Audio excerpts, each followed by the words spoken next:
Hola, hola. Bueno, el día de hoy vamos a estar abordando un tema bastante importante, como es la investigación social. Bueno, ¿qué es la investigación social en primera instancia? ¿Y cuáles son sus fines? ¿Cuál es su objetivo? ¿Cuál es su finalidad? ¿Cuáles son sus fines fundamentales, ¿no? ¿Para qué hacemos una investigación social? ¿Es la investigación social un proceso de investigación científica? ¿No lo es? ¿En qué hace diferencia? ¿Por qué su importancia? Eh, Dentro de ella, ¿en qué podemos trabajar? ¿En qué áreas? ¿Ya? Principalmente vamos a conocer cuáles son los fines de la investigación social y qué es la investigación social. Bueno, la investigación social en sí se comprende como un proceso de análisis, un proceso de identificación de la realidad y de sus factores, ¿sí? Se comprende como una interpretación de un fenómeno analizado y estudiado. ¿La investigación social es o no es una investigación de índole científica? Sí lo es. Ella justamente deriva de la investigación científica, puesto que el investigador social tiene que ser y tiene que hacer uso de herramientas de la investigación científica, como son métodos, procedimientos, la aplicación de técnicas, la recopilación de datos, el análisis de los datos, la identificación de indicadores, la demostración de hipótesis. Todo eso conlleva la investigación social y por ende es una investigación de índole científica, ¿sí? Aunque no es una camisa de fuerza tampoco. No podemos decir que es una condición sine qua non para que sea una investigación científica, una investigación social, la demostración de una hipótesis, ¿no? Puede que en el planteamiento de esta investigación tengamos muchas incógnitas, muchas preguntas de investigación. Nos planteemos al inicio qué, cómo, para qué, quiénes, cuándo, de qué manera, ¿sí? Y puede que planteemos ideas y respuestas a esas preguntas que vendrían a ser nuestras hipótesis. Pero durante el proceso estas pueden ser negadas o aceptadas, pueden ser convalidadas o no. Y sin embargo, seguirá siendo una investigación valedera en el campo científico y social. Entonces, el investigador social quizás es más importante que el investigador científico en ciertos aspectos, porque el investigador social es aquel que evalúa la interacción humana en un contexto histórico social, a nivel sociocultural, a nivel socioeconómico, a nivel de su participación en los aspectos fundamentales de la acción ciudadana, de la acción política, de la acción del ejercicio del poder como tal, dentro de un contexto determinado que puede ser una cultura determinada, que puede ser un cantón, que puede ser una parroquia, que puede ser una provincia o que puede ser un país. Entonces, eso es la investigación social. Es un proceso científico, metódico, dotado de instrumentos, realizado para conocer la realidad social de un fenómeno en estudio, ¿sí? Ahora, ¿cuáles son los fines de la investigación social? Primero que nada, sería identificar patrones. La identificación de patrones son sucesos que se repiten. ¿Qué es un patrón? Es un suceso que se repite dentro de un contexto. Por ejemplo, digamos que voy a investigar el embarazo en adolescentes, ¿no? Entonces, encuentro que de 100 niñas embarazadas en edad de adolescencia, digamos entre los 12 y los 17, 18 años,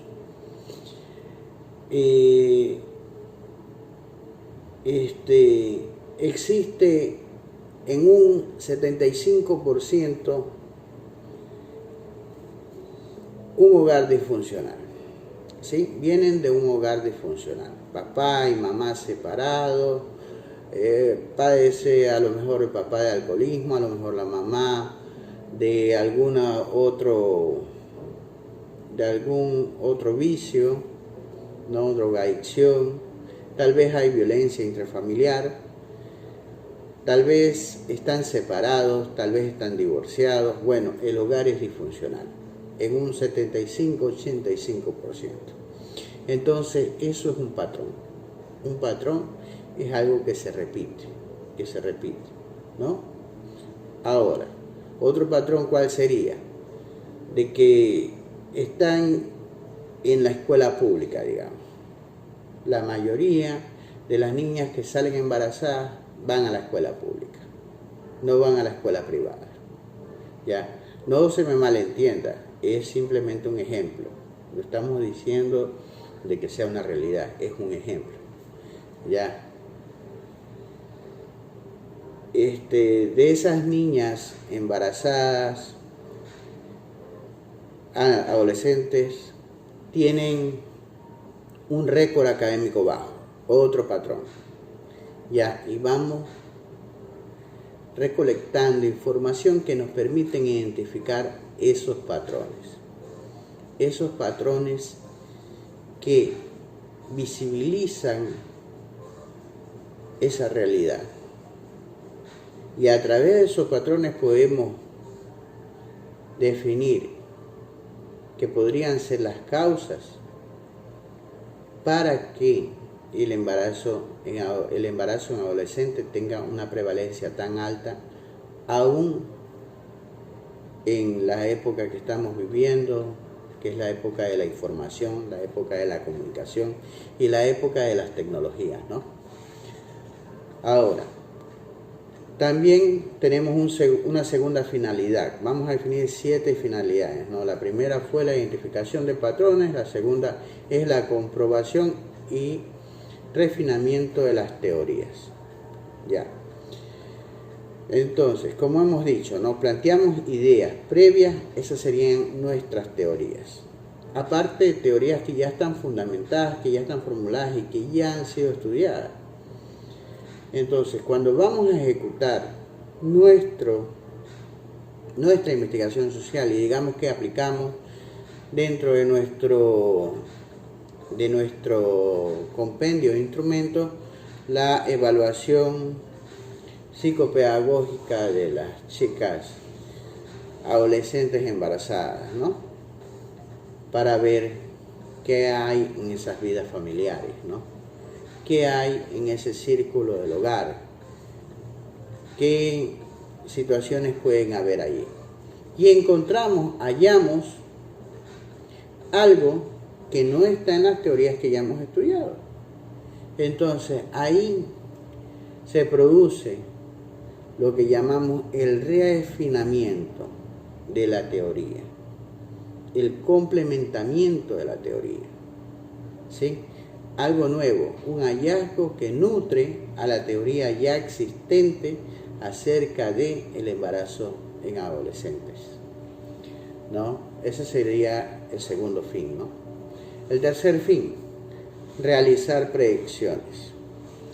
El investigador social, una vez que ha recabado, por ejemplo, los patrones, que ha podido refinar una teoría, aumentarla, en base a su investigación, también puede También puede de la misma manera pues realizar predicciones de la realidad, ¿sí? Entonces, ya tenemos pues que existen todos estos factores y el investigador social los visibiliza, ya ve y hace una comparación con otra realidad y dice, en esta realidad socioeconómica puede pasar que, y realiza una predicción. Si seguimos de esta manera, ¿qué va a pasar? ¿Sí? Es como un diagnóstico, es como ver el futuro, ¿sí? Por ejemplo, muchos investigadores sociales de lo que es la contaminación dicen, ¿no? Si seguimos de esta manera, va a terminar en tal situación. Ya, lo mismo, ¿no? Si políticamente, por ejemplo, se aplica este modelo o esta ideología política, podemos acabar como tal realidad socioeconómica, ¿sí? Si somos de izquierda o de derecha, tenemos tales ejemplos de estos países, los países de izquierda, los países de derecha, qué funcionó, qué no funcionó, qué están haciendo ahora, ¿no? Y de ahí puedes tomar predicciones. Entonces la investigación social sirve para hacer predicciones, ¿ya? Es como cuando estamos a puerta de una elección, ¿no? Y ya más o menos hemos investigado a la población, cómo sale a votar, ¿no? Qué patrones existen a la hora de ir a votar. Entonces, con todos esos datos nosotros podemos decir, va a ganar este candidato, va a ganar el candidato de acá. Son predicciones, ¿sí? Ahora, el cuarto fin es la interpretación de fenómenos. La interpretación de fenómenos culturales, ¿sí? ¿Por qué ocurren tales o cuales fenómenos culturales? Por ejemplo, hay tribus en el África, ¿no?, que desde muy temprana edad a las niñas se les es cortado su parte importante de sus genitales. Ya, ese es el acontecimiento cultural en esas tribus, pero no sabemos por qué. Entonces, para hacerlo tenemos que ir hasta allá, recabar datos y luego de ello podemos hacer una interpretación de por qué lo realizan, ¿sí? ¿Qué desconocen ellos a nivel antropológico, a nivel biológico, que deberían conocer para no incurrir en ese comportamiento que se lo puede catalogar como cultural porque viene de una práctica ancestral? ¿Ya? Entonces, vamos a determinar y a interpretar esa realidad y cuáles son sus efectos. ¿Ya? Otra finalidad, dar voz. Por ejemplo, me pongo en mi caso. En otros videos anteriores les he comentado porque yo tenía un negocio de renta de vehículos acá en la ciudad de Puerto Viejo y como producto de ese negocio había terminado muy endeudado y en bancarrota debido a que las personas incurrían en delito al momento, luego que rentaban el vehículo lo usaban para el cometimiento de algún delito. Ya, y siendo que mi vehículo era adquirido en base a una deuda, un préstamo vehicular con una alta tasa de interés, ya, con deudas que aún mantengo con los bancos, siendo todo eso real, los administradores de justicia no querían ver nada de eso. Ellos querían ver, bueno, ya saben ustedes, el ejercicio de la viveza criolla, de la corrupción, lo que ya. Entonces yo les demostraba, aquí están los contratos, ese carro ha sido rentado desde tal mes, tiene 6 meses trabajando, aquí está mi hoja de vida, aquí está la empresa, aquí están mis cuentas, vengan a investigarme por favor, señores fiscales, señores jueces. Sin embargo, nadie me escuchaba. ¿Y cuántas otras cientos de personas han pasado por un problema similar? O miles tal vez de personas en el Ecuador por un problema similar, de que su herramienta de trabajo, como es un vehículo de renta, de alquiler, sea incautado por un delito del cual esta persona no participó, no tuvo ningún rol, no fue actor del delito ni autor intelectual del delito. ¿Cuántas miles de personas se ha perjudicado? Y esa realidad es desconocida. Entonces, si hubiera una investigación social, un investigador social que tomara el caso, dijera, no, yo voy a investigar el caso de los vehículos incautados por el Estado en violación de los derechos a la propiedad de los ciudadanos ecuatorianos que mantienen negocios similares a la renta de vehículos, como puede ser taxismo, ¿ya? Entonces, evidenciaríamos mediante los datos a cuántas personas se ha perjudicado en dicho proceso.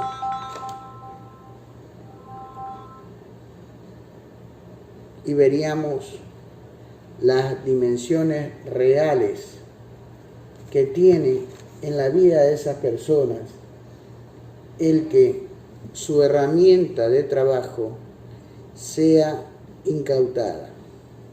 Por ejemplo, en mi caso, yo quedé casi en bancarrota, sigo debiendo a los bancos, tuve que prescindir de los servicios de todos mis empleados. Tuve que ir cerrando mi empresa poco a poco, pagando liquidaciones poquito a poco, ir acabando mi negocio poquito a poco. Conmigo trabajaban 8 personas y a ninguna tuvo empleo. Son 8 familias perjudicadas, aparte de la mía, aparte de todos los juicios por deuda que aún tengo encima. Entonces, eso es dar voz. Eso es dar voz. Determinar, pues, cuántos de estos casos existen y llevarlos a un estudio, que puede ser un estudio de tesis también, que puede ser un estudio del ámbito del derecho, ya que me gustaría mucho que un abogado hiciera pues una tesis doctoral basada en esta realidad, porque hay miles de casos, y no solamente a nivel del Ecuador, sino que podría ser un tema buenazo en derecho comparado, ya, y en neoconstitucionalismo también, puesto que es violación de derechos constitucionales, como es el derecho a la propiedad, ¿no? Y el derecho al trabajo a través de la incautación de instrumentos de trabajo, ¿sí? Como el artículo 35 de la Constitución del Ecuador, si es que no me equivoco, ¿no? Me van a perdonar si me equivoco, pero creo que es el artículo 35 que habla sobre los derechos de la persona trabajadora. Entonces, teniendo todo eso de manifiesto, eso es dar voz, es la quinta finalidad de la investigación social. Sexta, hacer progresar la teoría, ¿sí? Vamos al ejemplo anterior, ¿no? En teoría se dice que el Estado ecuatoriano ayuda a los emprendedores, ¿sí? Pero nos damos cuenta que el Estado de Derecho en realidad no está de manifiesto con ello, o no se está en la práctica ejecutando dicha situación. Entonces, ahí se requiere de un progreso de esa teoría, de un mejoramiento de esa teoría, que es otra finalidad de la investigación social. Y finalmente, la exploración de la diversidad, es la última finalidad que vamos a tratar. Pueden haber más dependiendo de otros autores, Ya la finalidad respecto a la exploración de la diversidad, pues, es conocer los aspectos socioculturales que difieren de una manifestación, de un contexto a otro. ¿Sí? Tenemos múltiples pueblos y nacionalidades y todos tienen una manifestación cultural diferente a nivel de creencias religiosas,